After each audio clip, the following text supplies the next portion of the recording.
चलते हैं एक बीमार को स्वस्थ करने के लिए श्रीमद् भागवत महापुराण में। अहंकार का बीमार गजेंद्र, जब ग्राह रूपी रोग ने पकड़ा, पूरा उपाय कर लिया, 1000 वर्ष तक उपाय ही उपाय, हाथी हाथिनियां सब प्रयास किए, अपना बल लगा लिया, विधाता की मानो फांसी, ग्राह ने पैर नहीं छोड़ा, 1000 वर्ष तक खींचातानी चलती रही। हाथी थल में बलवान होता है और ग्राह जल में बलवान होता है। यहां तक घसीट ले गया, हार चुका, शिथिल हो गया गजेंद्र। अहंकार का रोग उतरा। ये बहुत विचित्र होता है। हम तुम तो मां के गर्भ से पैदा हुए हैं, द्रौपदी जी यज्ञ कुंड से पैदा हुई है, दिव्य हैं, लेकिन महल में जब केस पकड़ के दुशासन ने घसीटा तो द्रौपदी जी को यह बल था कि 5 पांडव, भीष्म जैसे धर्मात्मा, बल रहता है, कोई है, अपना कोई है। आखिरी में जब देखा द्रौपदी जी ने पूरा इतना सब होने के बाद कि कोई मेरा नहीं, तब पुकारा। 1000 वर्ष गजेंद्र के बीतते नहीं, मिनट में हरि बचा लेते, लेकिन ये अहंकार का रोग, ये अहमता ममता ये नष्ट नहीं होती। अहम मम, मेरा कोई है, मैं कुछ कर सकता हूं, अहम मम ये भगवान से जुड़ने नहीं देता। एक अहमता ममता ये जग में है दुख जाई, ये जब श्री जी की ओर लगे तो होत परम सुखदाई। बड़े ये दलित दुर है, अहमता ममता भगवान से विमुख करती रहती है। जब गजेंद्र ने देखा कि अब एक झटके में मैं डूब जाऊंगा, तो उसको पूर्व जन्म में जो स्तोत्र जप करता था उसकी याद आ गई। उसने विचार किया कि अगर बचा सकते हैं तो केवल हरि बचा सकते हैं। ओम नमो भगवते तस्मै यत् एतच्चिदात्मकं पुरुषायादि बीजाय परेशायाभिधीमहि यस्मिन्निदं यतश्चेदं एनेदं या इदं स्वयं योस्मात् परस्माच् परस्तम प्रपद्ये स्वयं भुवम। जो जगत के मूल कारण है, सबके हृदय में पुरुष रूप से विराजमान है, समस्त जगत के एकमात्र स्वामी हैं, जिसके कारण संसार में चेतना का विस्तार हो रहा है, उनमें प्रणव स्वरूप ओंकार स्वरूप भगवान को नमस्कार करता हूं, प्रेम से उनका स्मरण करता हूं। ये संसार यस्मिन निदम यतश्चेदम ये नेदम या इदम स्वयं, आहा, स्वयं भगवान ये संसार बने हुए हैं, स्वयं भगवान। बस यही बात समझनी, भगवान में स्थित है, भगवान ही व्याप्त हैं, भगवान ही संसार रूप बने हुए हैं। ये सब होने पर भी इस माया से सर्वथा परे हैं। स्वयं प्रकाश, स्वयं सिद्ध, ऐसे सत्तात्मक भगवान श्री हरि की मैं शरण लेता हूं।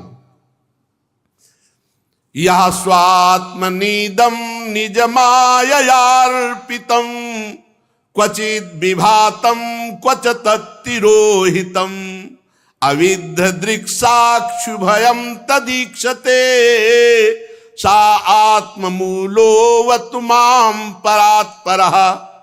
ये विश्व प्रपंच उन्हीं की माया से उनमें अध्यस्त है।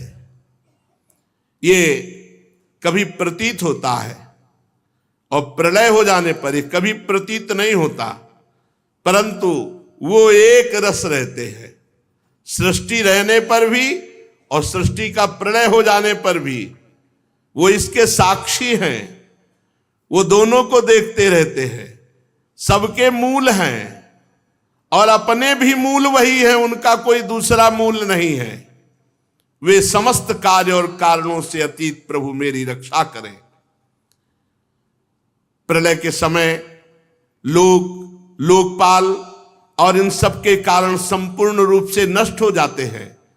उस समय केवल अत्यंत घना गहरा अंधकार रहता है, परंतु अनंत परमात्मा उससे सर्वथा परे विराजमान रहते हैं। वे ही प्रभु मेरी रक्षा करें। भगवान की लीलाओं का रहस्य जानना बहुत कठिन है। वे नट की भांति अनेकों वेश धारण करते हैं।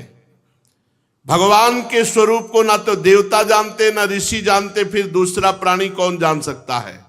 जो वहां तक जा सके और उसका वर्णन कर सके, ऐसी किसी की सामर्थ्य नहीं। ऐसे मेरे प्रभु मेरी रक्षा करें। जिनके परम मंगलमय स्वरूप का दर्शन करने के लिए महात्मा गण संसार की समस्त आसक्तियों का परित्याग कर देते हैं और एकांत में अखंड भाव से ब्रह्मचर्य आदि अलौकिक व्रतों का पालन करते हुए अपने आत्मा को सबके हृदय में विराजमान देखकर स्वाभाविक ही सबकी भलाई करते हैं, वे मुनियों के सर्वस्व भगवान मेरे सहायक है, मेरी गति है। न उनके जन्म है, न कर्म है, न नाम है, न रूप है, फिर भी उनके विविध नाम है, विविध रूप है, विविध जन्म है, विविध कर्म है।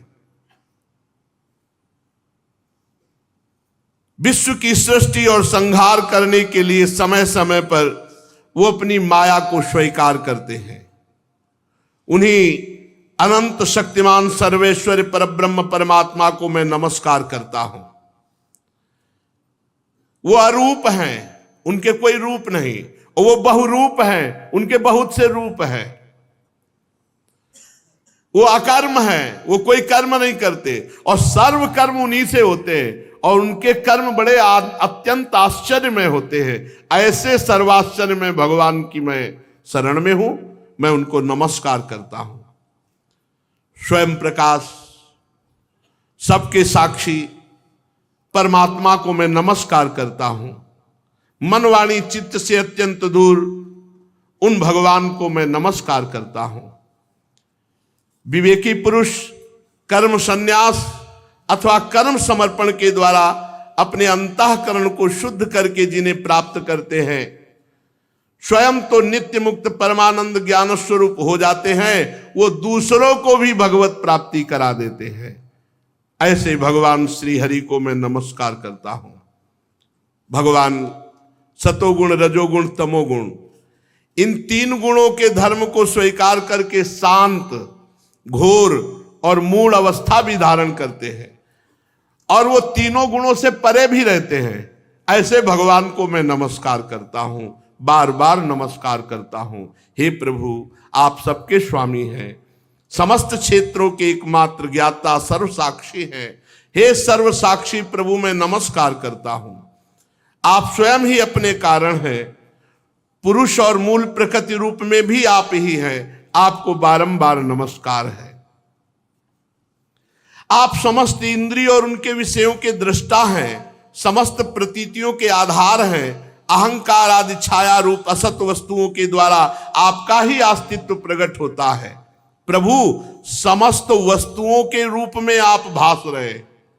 गजब है, सब भगवान बने हुए, समस्त वस्तुओं के रूप में आप हैं। मैं आपको नमस्कार करता हूं। आप सबके मूल कारण हैं, आपका कोई कारण नहीं, तथा कारण ना होने पर भी आप में विकार या परिणाम नहीं होता, इसलिए आप अनोखे हैं। आपको मेरा बार बार नमस्कार है। जैसे समस्त नदी झरने कहीं भी हो, वो सब समुद्र से ही निकले, समुद्र में ही जाएंगे।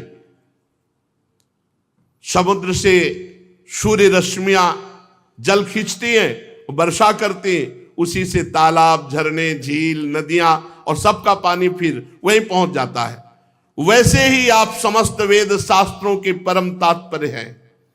आप मोक्ष स्वरूप हैं, संत जन आपकी शरण ग्रहण करते, अतः भगवान आपको नमस्कार है। जैसे यज्ञ के काष्ठ अरण्य में अग्नि गुप्त रहती है और मंथन करने पर प्रकट होती है, ऐसे इस जगत में माया से आप ढके हुए हैं, पर मंथन करे विचार ज्ञान तो आपका अनुभव होता है। प्रभु गुणों में क्षोभ होने पर उनके द्वारा विविध प्रकार की सृष्टि की रचना का आप संकल्प करते हैं।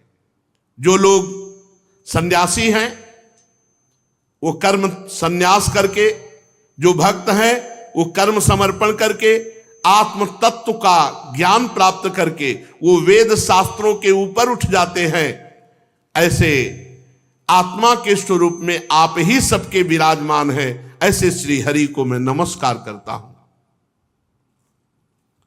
जैसे कोई दयालु पुरुष फंदे में पड़े हुए पशु का बंधन काट दे, वैसे ही आप शरणागतों के माया बंधन को काट देते हैं। आप नित्य मुक्त हैं, परम करुणामय हैं। भक्तों का कल्याण करने में आप कभी आलस्य नहीं करते। आपके चरणों में मेरा नमस्कार है। समस्त प्राणियों के हृदय में अपने अंश के द्वारा अंतरात्मा के रूप में आप उपलब्ध होते हैं। ऐसे सर्वेश्वर पूर्णानंत महिमाशाली भगवान को मैं नमस्कार करता हूं। जो स्त्री में आसक्त है, शरीर में आसक्त है, पुत्र में आसक्त है, बड़े बूढ़ों माता पिता ग्रह संपत्ति इनमें आसक्त है और आपका भजन नहीं करता, बड़ी कठिन माया है, पार करना बड़ा मुश्किल है और वो दुर्गति को प्राप्त होते हैं। क्योंकि जब तक आपका भजन नहीं होगा, जब तक आप में आसक्ति नहीं होगी, तब तक माया मुक्त नहीं हुआ जा सकता। जीवन मुक्त पुरुष सदैव आपका निरंतर हृदय में चिंतन करते रहते हैं। ऐसे सर्वेश्वर ज्ञान स्वरूप श्री भगवान को नमस्कार है। जिनकी अत्यंत छोटी कला से अनेकों नाम रूप के भेद ब्रह्मादि देवता चराचर लोक की सृष्टि होती है, उन भगवान को मैं मन से, बुद्धि से, इंद्री से, शरीर से नमस्कार करता हूं।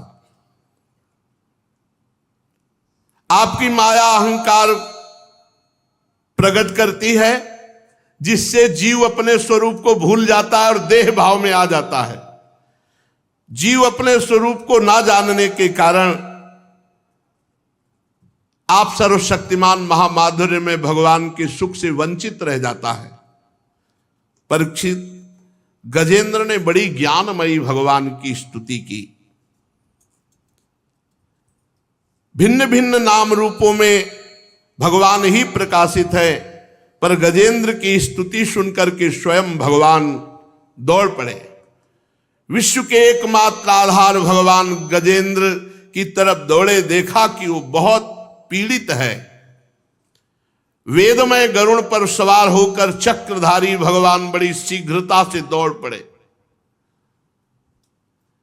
सरोवर के भीतर बलवान ग्राह ने गजेंद्र को पकड़ रखा था। गजेंद्र बस डूबने ही वाला था। उसने देखा कि आकाश में गरुड़ पर सवार, हाथ में सुदर्शन चक्र लिए हुए भगवान श्री हरि। उसने उस सरोवर से पुष्प सूर्ण में लिया और ऊपर उठाया और बड़े आर्त भाव से भगवान को पुकारा, हे हरि, हे नारायण, हे जगत गुरु, हे भगवान, आपको नमस्कार है। कूद पड़े भगवान, गरुड़ जी को छोड़ दिया और एक हाथ से पकड़ करके ग्राह और गजेंद्र दोनों को बाहर निकाला और सुदर्शन चक्र से ग्राह को परम पद दिया और गजेंद्र को भगवान दुलार किए। परीक्षित, ब्रह्मा शंकर आदि बड़े बड़े देवता भगवान श्री हरि के ऊपर पुष्पों की वर्षा करने लगे। सुदर्शन चक्र के स्पर्श से ग्राह को वो गति मिली जो बड़े बड़े ऋषि मुनि तपस्या करके चाह करते हैं।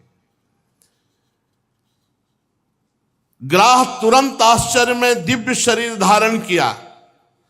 ये हुहू नाम का श्रेष्ठ गंधर्व था। देवल ऋषि के शाप से उसको ये गति प्राप्त हुई थी।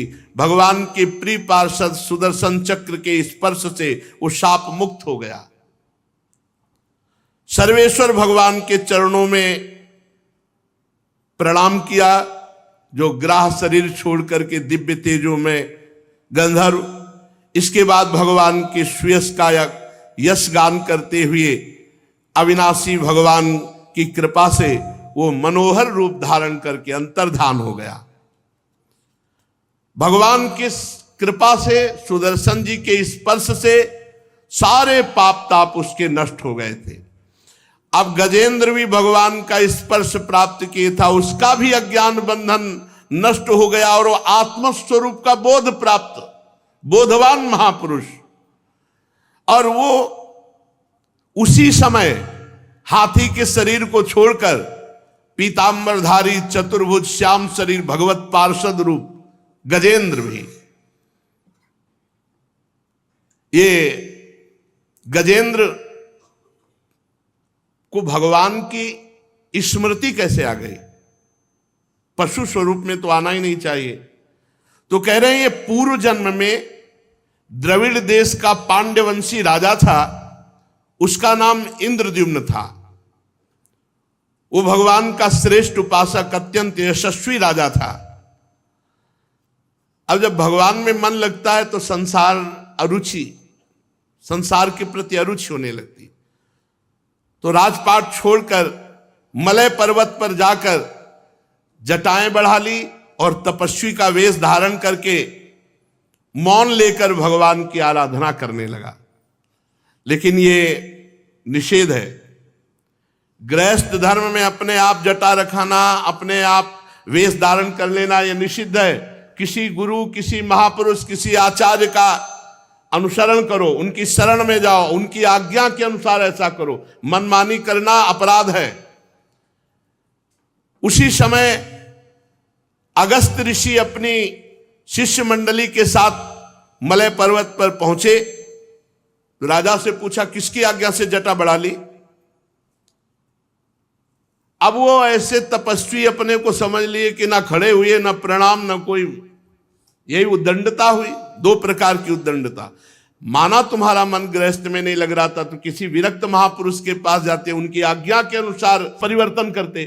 अब वो अपने आप गृहस्थ धर्म के वेश का त्याग कर विरक्त धर्म के वस्त्र धारण कर लिए। और तब उन्होंने कहा कि प्रजा पालन, गृहस्थोचित, अतिथि सेवा धर्म का परित्याग करके ये तपस्वी की तरह वेश धारण किसके द्वारा किया? इंद्रद्युम्न वैसे बैठे रहे, कहा हाथी की तरह बैठा है। बहुत क्रुद्ध हुए। जा, गुरुजनों से शिक्षा नहीं ली, दीक्षा नहीं ली, अभिमानवश इस तरह का वेश तपस्वी का धारण कर लिया और अपमान करता है ऋषियों का। जा, जड़ बुद्धि, हाथी की योनि को प्राप्त हो। पर कैसे भी भगवान का सुमिरन किया जाए वो मंगल करता है। साप वरदान देने में समर्थ अगस्त ऋषि के शाप से ये इंद्रद्युम्न हाथी की योनि को प्राप्त हुए। पर भगवान के नाम जप का ऐसा प्रभाव कि अगले जन्म में अंतिम समय में भगवान की याद आ गई, सब काम बन गया। हाथी की योनि में भगवान की स्मृति आ गई। बड़े सुंदर स्तोत्र का गायन किया और भगवान का साक्षात्कार हो गया और वो परम पद को चतुर्भुज रूप नारायण रूप होकर भगवान के धाम को गए। कुरुवंश शिरोमणि परीक्षित, मैंने भगवान श्री हरि की महिमा और गजेंद्र के उद्धार की ये कथा तुम्हें सुनाई। ये प्रसंग जो सुनेगा तो उसे यश, उन्नति और मनोकामनाएं उसकी पूर्ण होंगी।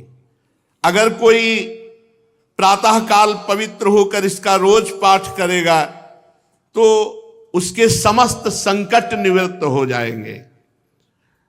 जो प्रातःकाल इंद्रिय निग्रह पूर्वक एकाग्रचित से भगवान श्री हरि, गजेंद्र, सरोवर, पर्वत, त्रिकूट पर्वत और कंदरा और यहाँ की जो लीलाएं वृक्षादि इनका स्मरण करेगा वो मेरे परम धाम को प्राप्त होगा। बड़ा मंगलमय प्रसंग है।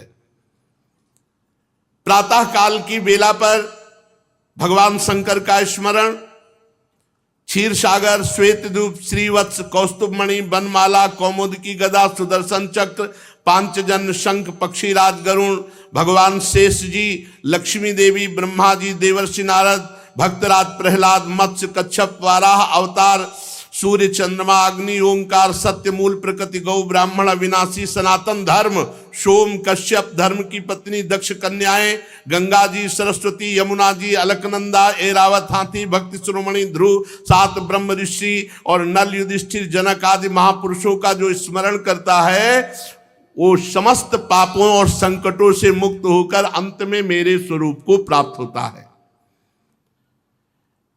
प्यारे परीक्षित, ये जो गजेंद्र मोक्ष की कथा है ब्रह्म मुहूर्त में यदि सुना जाए, जो आज जैसे सुनी गई, तो मृत्यु के समय उसे भगवान की याद आ जाएगी।